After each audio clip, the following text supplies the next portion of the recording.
오늘 우리가 받을 하나님의 말씀은 디모데후서 3장 14절에서 17절까지의 말씀입니다.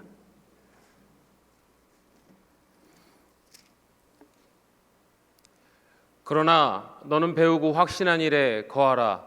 너는 내가 누구에게서 배운 것을 알며 또 어려서부터 성경을 알았나니 성경은 능히 너로 하여금 그리스도 예수 안에 있는 믿음으로 말미암아 구원에 이르는 지혜가 있게 하느니라. 모든 성경은 하나님의 감동으로 된 것으로 교훈과 책망과 바르게 함과 의로 교육하기에 유익하니 이는 하나님의 사람으로 온전하게 하며 모든 선한 일을 행할 능력을 갖추게 하려 함이라. 이는 살아계신 하나님의 말씀입니다. 아멘. 이 시간 담임 목사님 나오셔서 다음 세대를 일으키라라는 제목으로 말씀을 선포해 주시겠습니다. 작년 한 해 동안 좋은 교회, 좋은 성도가 되자고 그렇게 주제를 정하고 열심히 달려왔습니다. 나름 작년 한 해 동안 우리의 주제에 맞는 결실들도 거뒀다라고 생각을 합니다. 물론 아직도 부족하죠. 좋은 성도가 되기 위해서 더 열심히 노력하고 우리가 또 바꿔줘야 되겠지만, 그러나 작년 한 해 동안 7가지 좋은 성도가 되기 위한 실천상을 정하고 열심히 달려왔고 또 앞으로도 열심히 달려나갈 겁니다. 그리고 올해는 다음 세대들에게 좀 더 집중하는 한 해가 되기 위해서 올해 주제를 다음 세대를 일으키라라는 주제를 가지고 함께 나가려고 합니다. 여기저기서 들려오는 이야기를 들어보면 교회마다 다음 세대들이 없다, 그런 이야기들을 많이 하십니다. 제가 예전에도 그런 말씀 한번 드렸죠. 작년인가요? 교회들마다 교회 학교가 70%가 사라졌다, 그런 얘기를 드린 적이 있죠. 그만큼 교회마다 다음 세대들이 없는데, 특별히 코로나 이후에는 교육부서들마다 아이들이 다 줄었다라고 이야기합니다. 모든 교회 공통점입니다. 우리 교회도 마찬가지입니다. 아이들이 줄기도 했지만 교회 나오던 아이들이 코로나 이후에는 교회 나오는 것들이 익숙해지지 않고 한 2년 3년 쉬다 보니까 교회 나오는 것들이 익숙하지도 않고 또다시 교회를 발걸음하려니까요, 뭔가 계기가 없는 거예요. 그리고 바깥에서 노는 게 너무 좋으니까 교회로 발걸음이 잘 안 됩니다. 며칠 전에 목회 데이터 연구소에서 발표한 자료에 따르면 10년 새 교회학교 학생들이 37%가 줄었답니다. 이건 통합 측 자료이긴 합니다. 근데 이건 일반 학생 감소율보다 2배가량 감소한 수치라고 이야기하는데요. 특별히 교회학교 중에서도 초등부 감소율이 제일 높답니다. 마이너스 36%인데 이건 일반 초등학교 학생 감소율 4%보다도 9배나 빠르게 감소하고 있는 그런 속도라는 겁니다. 근데 교회학교의 감소 원인은 여러 가지가 있겠지만 가장 큰 원인은 예전에 그 자료를 보니까 교육자들이나 또 성도님들에 대한 실망감, 상처 때문에 나오지 않는다, 그렇게 이야기하기도 합니다만, 또 세상이 교회보다 더 즐겁고 재밌게 놀 게 많으니까 아이들이 나오지 않는다는 거예요. 그리고 더 큰 것은 부모 세대들의 신앙이 무너졌기 때문에 아이들이 신앙생활을 하지 못하는 거예요. 요즘 젊은 세대들 보면 주말만 되면 다들 야외로 나갑니다.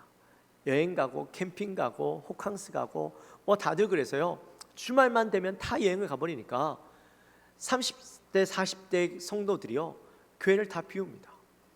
교회 나오지 않습니다. 그러니 그 자녀들은 당연히 교회 나올 수가 없겠죠. 이런 상황 가운데 우리는 어떻게 하면 다음 세대들을, 아이들을 교회로 오게 할 수 있을까? 또 우리 교회에 지금 나오고 있는 아이들을 어떻게 훈련하고 하나님의 사람으로 키울 수 있을까를 진지하게 고민해야 될 때가 된 것이죠. 종종 그런 말씀 드립니다만, 우리 교회가 앞으로 50년 뒤에도 존재하는 교회가 되었으면 좋겠다라는 말씀을 제가 드렸습니다. 그러려면 지금부터 다음 세대들을 훈련하고 일으켜야 다음 세대들이 계속해서 우리 교회에 남아있을 수가 있죠. 지금 이 상태로 가다가는 주위를 둘러보십시오. 지금 이 상태로 가다가는 20, 30년 뒤에는 이 교회에 어르신들 몇 분만 남아있고 젊은 사람들은 없는, 마치 미국과 유럽의 그 오래된 교회들처럼 그런 모습이 될 가능성이 너무 많은 거예요. 그러면 어떻게 해야 다음 세대들을 일으킬 수 있을까? 먼저는 교회가 다음 세대들에 대한 생각이 어떤가 하는 것을 먼저 결정해야 됩니다. 다음 세대가 교회를 위한 도구가 될 것인지 아니면 교회가 다음 세대를 위한 도구가 될 것인지 결정을 해야 되겠죠. 무슨 말이냐면 오늘 많은 젊은이들이 교회를 떠나는 가장 큰 이유는 다음 세대를 일으키려고 하기보다 그들이 당연히 교회에 남아있을 거라는 그 생각들 때문이죠. 부모님 세대를 따라 어릴 때 다 교회를 잘 나오던 아이들이 지금 다들 교회를 떠나버렸어요. 어릴 때는 믿음이 있을 것 같았던, 있는 것처럼 보였던 아이들이 세상에 나가서는요 다 흔들려 버리고, 있는 것 같아 보였던 아이들이 믿음이 없는 것들이 세상에 나가서 여실히 드러나게 되는 것이죠. 여러분, 우리의 자녀들 다 어디 갔습니까? 그렇게 열심히 새벽기도 나오던 우리의 아이들 다 어디 갔습니까? 왜 없어졌을까요? 우리는 당연히 이 아이들이 교회를 지킬 거라 생각했어요. 당연히 교회에 나와서 그 아이들이 지금 우리처럼 신앙생활 할 거라고 생각했어요. 근데 결과를 보니까 그게 아닌 거예요. 믿음이 있다라고 생각했던 아이들이 마음으로 믿는다고는 하지만 정작 교회에 나오지 않는 거예요. 믿음이 없는 거죠. 어쩌면 우리가 너무 관가했습니다. 그 아이들이 교회에서 남아있기를 기대했던 것이 우리의 착각이죠. 이제는 그 생각을 바꿔서 더 이상 부모의 믿음에 기대어서 자라나는 아이들이 아니라 스스로 자기 믿음, 자기의 신앙 가운데, 확실한 신앙 가운데 서갈 수 있는 아이들을 우리는 세워야 되고 훈련해야만 하는 겁니다. 이제는 교회가 다음 세대들을 위한 도구가 되어져야 되는 것이죠. 우리 15절 말씀 같이 함께 읽겠습니다. 성경을 알았나니 성경은 능히 너로 하여금 그리스도 예수 안에 있는 믿음으로 말미암아 구원에 이르는 지혜가 있게 하느니라. 아멘. 지금 다음 세대들에게 있어서 가장 필요한 것은 어려서부터 성경을 바르게 아는 것입니다. 디모데는 어려서부터 그의 외할머니 로이스와 또 어머니 유니게로부터 성경을 배웠습니다. 디모데의 어머니는 유대인이었지만 그의 아버지는 헬라인이었죠. 그래서 사실 아버지의 신앙을 따라서 얼마든지 헬라 문화와 또 헬라 사상들, 또 헬라의 다신 사상들을 받아들일 수 있었습니다. 그럼에도 불구하고 디모데는 외할머니와 어머니로부터 철저한 유대 사상과 유대 신앙, 성경에 대해서 배웠던 거예요. 자, 여기 보니까 어려서부터라는 표현이 나오는데 이 어려서부터라는 원어적인 의미는 뱃속에서부터, 또 젖먹이 때부터, 이런 말이에요. 그러니까 디모데는요 어머니의 철저한 신앙, 어머니가 뱃속에서부터 아이를 위해서 말씀을 읽어주고 신앙 가운데 살았던 그 삶이 이 디모데의 삶 가운데 이 인이 박혔던 거예요. 습득되어졌던 거예요. 뿐만 아니라 그렇게 어머니의 삶 속에 녹아있던 신앙이 자연스럽게 디모데의 삶 가운데서도 자기의 신앙으로 받아들이게 되고 그 믿음이 나중에는 예수 그리스도를 믿는 믿음에까지 이르게 되었던 겁니다. 모든 교육은 어릴 때부터 하는 게 중요하죠. 제가 미국에 있을 때 그런 이야기를 자주 들었습니다. 언어 공부를 하려면 초등학교 3학년 이전부터 해야 된다. 그때부터 해야 언어가 잘 습득되어질 수 있다라는 말씀을 하시더라고요. 근데 언어를 습득하는데 어떻게 하면 잘 할 수 있느냐? 이걸 학문으로 배우는 것이 아니라 그저 삶 속에서 자연스럽게 익히고 배울 수 있게 해야 된다라는 거예요. 우리는 초등학교부터 지금 또 영어 배우죠. 우리 어린이집에도 영어를 배우더라고요. 근데 영어를 배우는데도 아이들이 영어를 잘 못하는 이유가 뭐예요? 일주일에 1시간, 2시간 해서 사실은 영어를 익히기는 어려워요.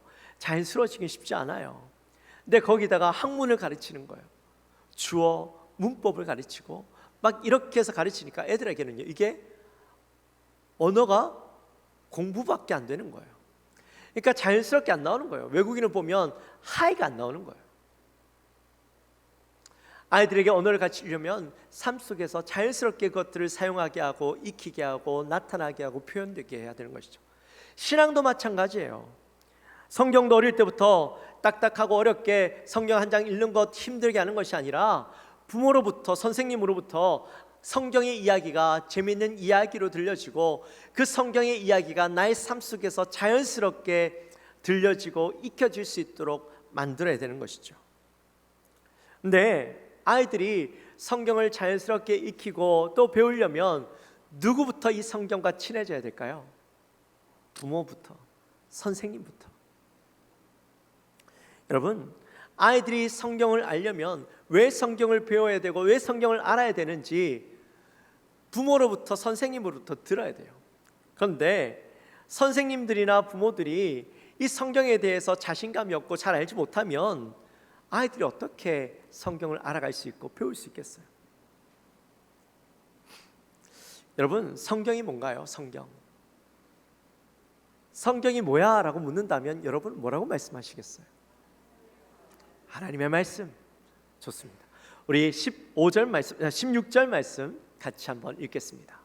모든 성경은 하나님의 감동으로 된 것으로 교훈과 책망과 바르게 함과 의로 교육하기에 유익하니. 아멘. 성경은 하나님의 감동으로 된 것이래요. 하나님의 말씀 맞죠? 근데 여기 감동이라는 표현, 이게 뭐라고 했습니까? 얼마 전에 제가 이거 설교 가운데 말씀드렸는데, 감동이라는 말은 언어적으로 보면 호흡이다 했어요. 그러니까 하나님께서 호흡을 불어넣었다라는 거예요. 하나님께서 사람을 창조하실 때 사람의 모양을 흙으로 이렇게 빚으시고 난 뒤에 어떻게 하셨어요? 그 코에 생기를 불어넣으니 그게 생명이 되었죠. 흙 모양으로 만들어진, 사람 모양으로 만들어진 조각에 불과했던 그 사람이 하나님께서 호흡을 불어넣으셨더니 사람이 생기가 살아나고 호흡이 살아나고 영혼이 그 안에 붙게 되어진 거예요. 마찬가지예요. 하나님께서 성경을 쓰실 때에 그 성경을 쓰는 사람들을 통하여서 그냥 글만 적어 옮긴 게 아니라, 글을 쓰게 만드신 것이 아니라 그 글 가운데 하나님의 생명이 그 가운데 깃들어 있게 된 거예요. 그래서 성경을 읽을 때에 그냥 글만 읽는 것이 아니라 하나님의 생명을 읽고 생명을 경험하게 되어지는 거예요. 여러분, 우리가 성경을 읽을 때에 그냥 읽으면 안 돼요. 이 말씀 가운데 하나님의 생명이 있구나, 하나님의 생기가 있구나, 하나님의 호흡이 있구나 하는 것들을 깨닫고 말씀을 읽으면서 그것들을 느끼며 읽어야 그 가운데 말씀이 깨달아지고 하나님의 음성이 나에게 들려지는 게 되는 거예요. 그렇게 우리가 말씀을 읽고 훈련하면 그 말씀이 누구를 통하여, 나를 통하여 다른 사람들에게도 전달되어질 수 있는 거예요. 요즘 전교인 성경 통독을 하고 있습니다. 요즘요, 제가 얼마나 신이 나는지 몰라요. 눈만 뜨면 이 성경 앱을 켜요. 오늘은 누가 성경을 읽었나, 어제는 우리 성도님들이 얼마나 읽었나, 그 보는 재미가 얼마나 솔솔한지 몰라요. 지금 한 100명 가까운 성도님들이 참여하고 계신데, 혹시 아직 참여하지 못한 분이 계시다면 빨리 들어오세요. 제가 보고 있어요. 누가 들어오나 안 들어오고 있나. 빨리 들어오셔서 같이 참여하시고, 아직 안 읽은 분도 계시는데 빨리 시작하십시오. 1년이요 언제 어느새 금방 후딱 지나갑니다. 그러니까 우리 모든 성도님들 참여하셔서 우리 올 한 해 성경 읽도 꼭 합시다. 여러분, 근데 우리가 성경을 읽으면요 어때요? 성경을 읽으면 그 말씀 속에서 말씀이 깨달아지고 그 말씀이 내게 다가오는데 얼마나 힘이 나는지 몰라요. 말씀 읽고 생활하면 얼마나 내게 힘이 되는지 몰라요. 위로가 되는지 몰라요. 거기다 말씀을 읽고 큐티까지 하면 그 말씀이요 나를 일으켜 세워줘요. 그렇게 매일 말씀을 읽고 나아가는 우리 성도님들의 자녀들에게 얼마나 말씀을 생명 있게 전할 수 있겠어요.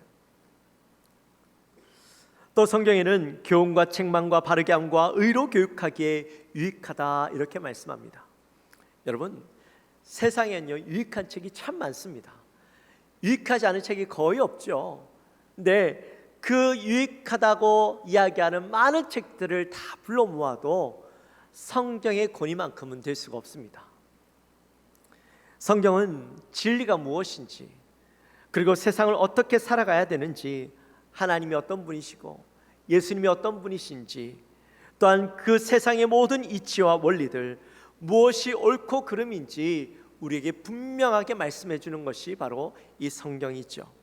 그래서 이 한 권의 책 안에 이 세상에 있는 모든 책들의 지혜와 지식을 다 담아도 성경보다 못하다라는 겁니다. 그러니 그 성경 하나만 우리가 제대로 알고 읽으면 세상을 살아가는데 전혀 문제가 없고요, 성경 하나만 제대로 알면 우리가 세상의 그 어떤 사람들보다, 어떤 인생보다 완전한 인생을 살아갈 수가 있기 때문이죠. 그만큼 좋은 성경책입니다. 우리가 그 성경책을 우리가 알아야 되는 것이죠.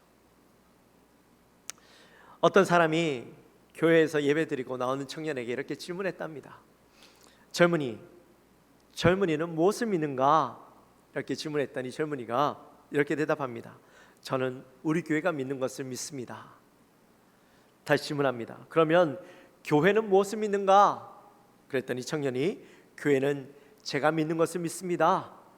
이렇게 얘기하는 거예요. 그래서 이 질문한 분이 약간 짜증이 났어요. 그래서 다시 질문합니다. 그럼 자네와 자네 교회는 무엇을 믿는가? 그렇게 이야기했더니 청년이 이렇게 대답했답니다. 저는 교회와 같은 것을 믿고 있습니다. 여러분, 무슨 말이에요? 무슨 말일까요? 잘 이해가 안 가시죠? 여러분, 지금 이 청년은요, 자기가 뭘 믿는지 모르는 거예요. 그러니까 뺑뺑 둘러대는 거예요. 자기가 뭘 믿는지 모르니까 나랑 교회가 같은 것을 믿습니다, 이렇게 얘기하고 있는 거죠. 여러분, 혹시 우리는 그렇지 않나요?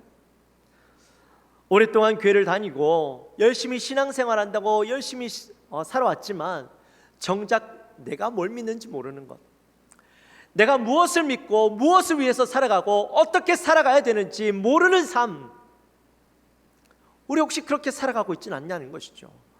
누가 나에게 질문했을 때 너 뭐 믿니? 라고 질문했을 때 나는 우리 교회가 믿는 걸 믿어. 혹시 우리는 그렇게 생각하고 그렇게 이야기하고 살아가고 있지는 않나요? 내가 뭘 믿는지 모르니까 그렇게 대답할 수밖에 없는 내 상황, 지금까지 내 신앙이 그렇다면 우리의 자녀들은 어떻겠어요? 그 아이들은 뭘 믿고 살아가겠어요? 뭘 보고 뭘 깨닫고 살아가겠냐고요.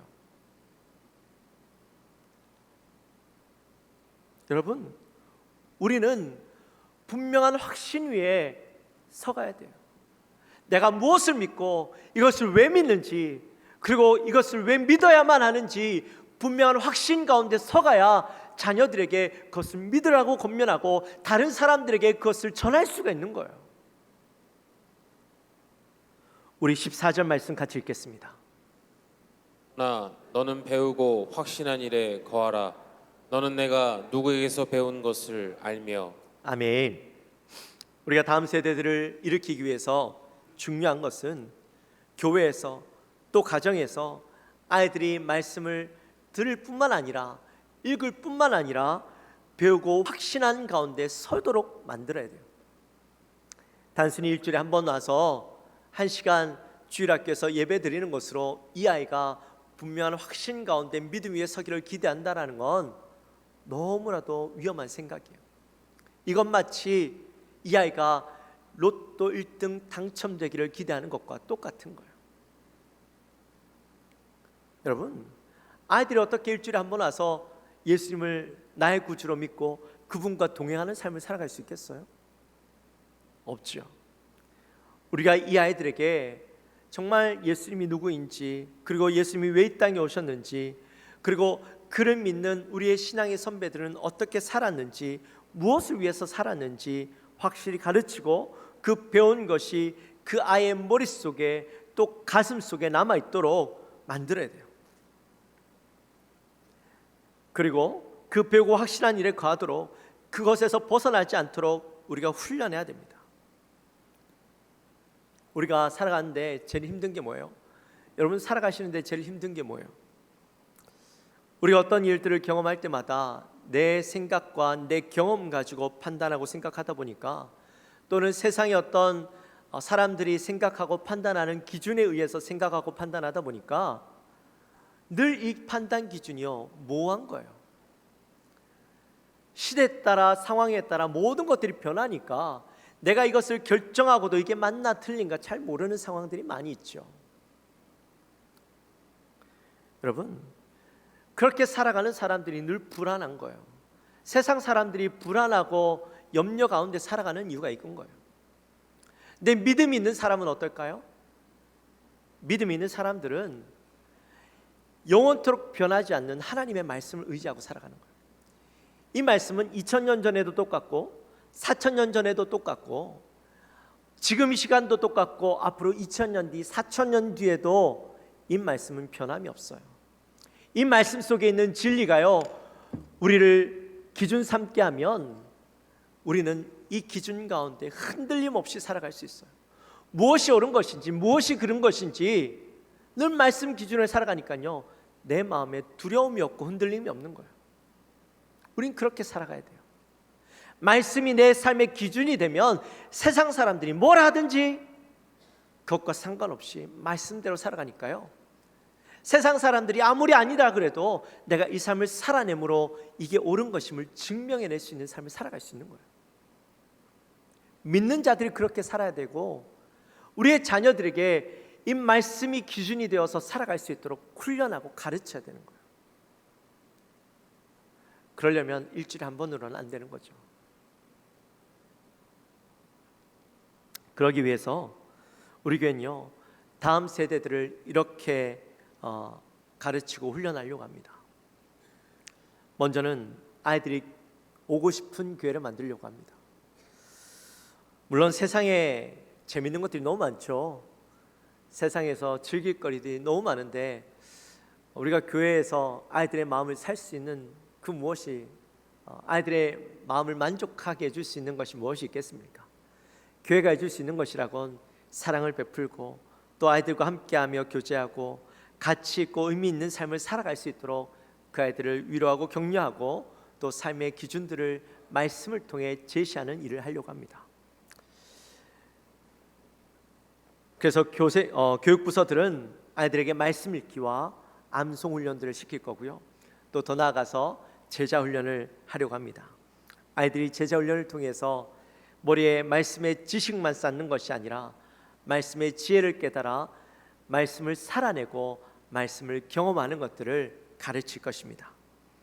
그리고 작은 도서관을 통해서 주중에도 아이들이 교회 와서 공부하고 뛰어놀 수 있는 공간으로 만들어 주려고 합니다. 벌써 제가 이 작은 도서관을 만들려고 한 2년 전부터 했는데요. 이제 드디어 그 끝이 보이고 있습니다. 우리 박명국 장로님과 우리 누구시죠? 네? 김문식 집사님께서 두 분이 열심히 지금 우리 이 작은 도서관을 준비해 주시고 계시고 이제 곧 오픈할 수 있을 것 같아요. 이 작은 도서관을 통해서 아이들이 주중에도 매일 교회 와서 공부하고 뛰어놀 수 있는 곳으로 만들려고 합니다. 지금 아이들을 보면요 매일 학원에 가고 도서관에 가서 지내는데 사실 그곳에서 어떤 친구들을 만나는지 부모님들 늘 불안하잖아요. 공부는 제대로 하고 있는지. 근데 아이들이 교회에 있으면 일단 염려 한 가지는 줄어들게 됩니다. 교회에서 나쁜 친구들 만날 거라고는 생각을 안 하게 되잖아요. 그렇죠? 그래서 교회에서 아이들이 공부하고 뛰어놀 수 있는 곳, 안심할 수 있는 곳이 되도록 하고 또한 이 작은 도서관을 통해서 다양한 프로그램들을 우리가 지원받아서 아이들에게 가르치고 또 훈련하고 경험할 수 있게 하려고 합니다. 더 나아가서 이 꿈땅에서 비전 스쿨을 시작함으로 아이들의 재능을 발견하고 개발할 수 있도록 도와주려고 합니다. 그리고 이것은 궁극적으로 더 나아가서는 아동 돌봄 센터를 우리가 운영할 것입니다. 이미 시하고는 어느 정도 이야기가 되었어요. 우리가 작은 도서관을 잘 운영하고 아이들이 잘 모이면 정부 지원을 받아서 아이 돌봄 센터를 다 함께 돌봄 센터를 운영할 수 있도록 허가해 주겠다라는 이야기를 들었어요. 그래서 이제 우리가 열심히 아이들을 모으고 이 아이들 잘 훈련시키기만 하면 돼요. 네, 이렇게 나름 계획은 세웠지만 이것은 단지 교육부서나 교육자들이 할 수 있는 일은 아닙니다. 이를 위해서 전 교인들이 함께 마음을 모아주시고 섬겨주셔야만 합니다. 우리가 지난 3년 동안 온세대 예배를 했습니다. 처음에 이 온세대 예배를 할 때 이거 왜 하냐고, 안 했으면 좋겠다고, 아이들과 함께 예배드리는 게 불편하다고 그런 말씀을 하셨는데요. 우리가 3년 하면서 조금씩 업그레이드 시키고 바꿔가면서 작년에는 1:1 매칭과 또 사역 그 세월음과 교육 그 부서가 함께 매칭을 해서 지내면서요, 아이들을 위해서 기도하고 중보하고 또 아이들과 함께 예배드리면서 이 아이들이 얼마나 사랑스러운 아이인지 가까워지는 것을 경험했어요. 그리고 그 아이들과 함께 예배드리다 보니까요, 이 아이들이 너무 예쁘고 사랑스러운 거예요. 그래서 어르신들이 아이들을 축복해주고 사랑해주니까 아이들이 지금까지 경험하지 못했던 사랑을 경험하고 또 교회가 우리를 사랑하는구나, 어르신들이 우리를 사랑하는구나 하는 것들을 깨닫는 거예요. 또 교회 다니지 않는 부모님들이요, 이 온세대배에 참여하면서 아이들을 축복하고 사랑하는 모습을 보고 교회가 우리 아이를 사랑하는구나 하는 것을 깨닫고 그리고 교회에 나오기 시작하는 분들도 계셨어요. 우리가 이런 작은 경험들을 통해서 변화가 일어나는 것처럼 앞으로도 여러 성도님들이 교회를 위해서 우리 다음 세대들을 위해서 섬겨주시고 또 봉사해 주시고 물질로 후원해 주심으로 우리 교회가요, 더욱더 다음 세대들이 많아지고 풍성해질 줄 믿습니다. 이 아이들을 훈련함으로 아이들이 우리 교회를 앞으로 50년 100년을 지켜나갈 귀한 세대들로 세워질 줄 믿습니다. 이 나라와 이 민족이 필요로 하는 하나님의 사람들로 세워질 줄 믿습니다. 우리가 이들을 위해서 함께 힘써 주시기를 부탁드립니다. 그리고 교회가 적극적인 투자도 해야 됩니다. 사실 아이들에게 많은 것을 투자하고 싶고 더 좋은 환경으로 만들어주고 싶지만 교회 상황이 녹록지는 않아요. 교회가 늘 재정이 쉽지 않다 보니까 우리가 아이들에게 더 많은 것을 투자하지 못하지만 여러분들께서 이 재정적인 후원들과 또 수고를 통해서 함께 섬겨 주십시오.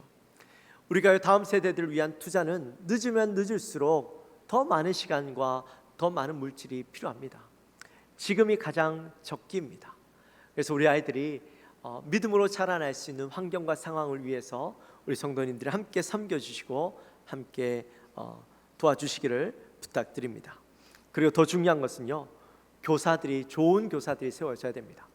지난 한 주간 우리가 신년 새벽기도 총진군 하면서 외부 강사 두 분이 오셨잖아요. 다음 세대들을 대표하는 다음 세대의 그 중요한 강사들이신데 그분들이 오셔서 똑같이 하는 말씀이 있었어요.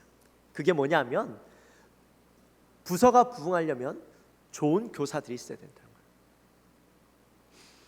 준비된 교사, 아이들을 사랑하고 아이들을 위해서 헌신할 교사, 열정을 가지고 말씀을 전할 교사들이 있으면 아이들은 언제라도 돌아온다라는 거예요. 우리가 볼 때는 옛날의 우리의 모습과 지금의 아이들은 너무 변한 것 같죠. 근데 그분들이 하시는 말씀이 있어요. 아이들은 예나 지금이나 똑같다라는 거예요. 아이들이 바뀌진 않았대요. 바뀐 건 교회고 어른들이 바뀌었다라는 거죠. 아이들을 정말 사랑하고 아이들을 위해서 헌신할 교사가 있으면 아이들은 언제든지 지금이라도 달려온다라는 겁니다. 그래서 우리가 올해는 그 교사대학을 열어서 아이들을 위한 좋은 교사들을 훈련하고 세우는 일도 감당하려고 합니다. 그 더 중요한 게 있습니다. 그것은 가정이 교회가 되는 겁니다. 아이들의 신앙을 교회가 책임지기 위해서 노력하지만 교회 노력만으로는 안 되죠. 가정에서부터 부모로부터 배운 그 하나님의 말씀과 훈련이 아이들에게는 평생 남습니다. 교회에서 모습과 가정에서의 모습이 다른 부모가 아니라 동일한 부모가 되어져서 함께 가정 예배드리고 부모님이 가르쳐주는 말씀, 성경 공부가 아이들이 그 말씀의 영향력을 받아서 가슴에 새겨지고 마치 디모데처럼 훌륭한 신앙인으로 자라날 수가 있는 것이죠. 이제 말씀을 마칩니다.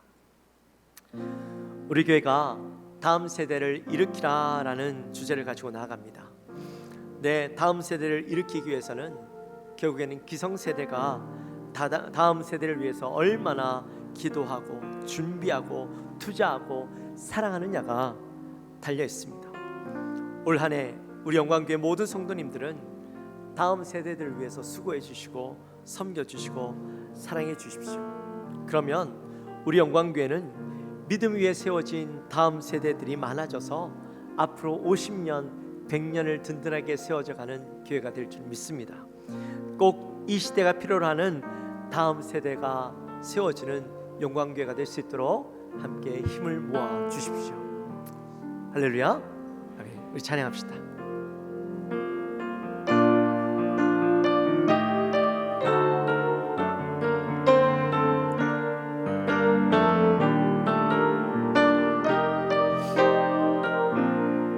주 안에 우리 나라, 주 안에 우리 나라, 모습은 달라도 예수님 한 분만 바라네. 사랑과 선행으로 서로를 격려해 따스함으로 보듬어가리. 주님 우리 안에 함께 하시니 형제자매의 기쁨과 슬픔 느끼네. 내 안에 있는 주님 모습 보네. 그분 기뻐하시네.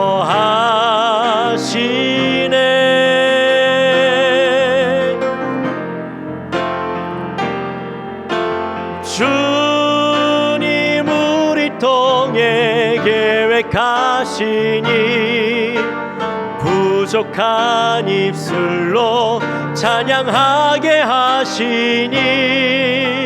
주님 우리 통해 계획하시니 너를 통해 하시리 기대. 주님 우리를 통해, 주님 우리 통해 계획하시니 부족한 입술로 찬양하게 하시니. 주님 우리 통해 계획하시니 너를 통해 하시리 기대. 할렐루야. 우리 시간에 기도하며 나갑시다. 기도할 때 하나님, 우리 교회가 올해 다음 세대를 세우는 귀한 일들을 감당하기 원하오는데 하나님 이를 잘 감당할 수 있도록 도와주옵소서. 우리가 물질로 또 시간으로 섬김으로 우리 아이들을 잘 훈련하여서 정말 하나님이 기뻐하시는 자들로 세우게 하시고, 특별히 하나님 우리 다음 세대를 위해서 온 가족이, 온 교회가 힘쓸 수 있도록 도와주옵소서. 이 마음을 가지고 우리 간절히 기도하며 나갑니다. 하나님 아버지 감사합니다. 올 한 해 우리 영광교회가 다음 세대를 일으키라 라는 주제를 가지고 함께 나아갑니다. 하나님, 우리가 그동안 다음 세대들에게 많은 관심을 두지 못했고 당연히 그들이 교회에 남아있을 거라고 생각했지만 하나님, 그들이 세상 속에 나아가서 하나님 어디로 다 사라져 버리고 지금은 다 교회를 떠나버린 다음 세대들을 바라봅니다. 하나님, 더 이상 우리가 같은 실수를 범하지 않기 원합니다. 하나님, 이제는 그들을 잘 훈련하여서 하나님의 사람으로, 하나님의 일꾼으로, 하나님이 필요로 하는 사람으로 이 땅 가운데 온전히 세우기 원하는데 성령 하나님, 우리 교회가 그 일들을 잘 감당할 수 있도록 도와주시고 우리 다음 세대들을 잘 훈련할 수 있도록 은혜를 베풀어 주옵소서. 우리가 이 일들을 감당하는데 모든 성도들이 힘을 모으고 모든 가정들이 함께 열심으로 힘쓰며 나갈 수 있도록 도와주옵소서. 하나님 아버지 감사합니다. 저희들을 사랑하여 주시고 오늘도 귀한 날 우리 사랑하는 모든 성도님들이 한자리에 모여서 예배를 올려드립니다. 하나님, 다음 세대를 일으키라는 주제로 나아갑니다. 비록 우리가 지금까지는 그 일들을 잘 감당하지 못했지만 이제는 소홀히 대하지 아니하고 정말 교회가 저들의 도구가 되어져서 저들을 일으키고 확신 가운데, 분명한 믿음 가운데 저들을 훈련하고 세우는 교회가 되기 원하오니 하나님의 일들을 잘 감당할 수 있도록 도와주시고 모든 교회가 일들을 위해서 힘쓰며 쓸 수 있도록 도와주시고 가정들에서부터 자녀들을 훈련할 수 있는 복된 가정들 될 수 있도록 도와주옵소서. 감사합니다. 예수님의 이름으로 기도하옵나이다.